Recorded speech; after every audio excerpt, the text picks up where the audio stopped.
في هذا الفيديو غادي نحاول نشرح لكم الفرق بين المساهمة والمشاركة في الجريمة نظرا للخلط اللي كيوقع الناس فيهم، بحيث في الفصل 128 من القانون الجنائي كيقول باللي المساهم في الجريمة هو هذاك الشخص اللي كيرتكب لنا شخصيا فعل من أفعال التنفيذ المادي لها، يعني كيكون حاضر وقت ارتكاب هذه الجريمة بشحمه ولحمه،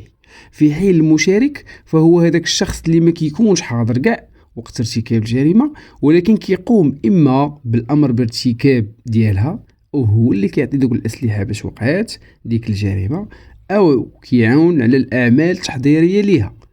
أو كيوفر ليهم واحد الملجأ أو مكان للاجتماع.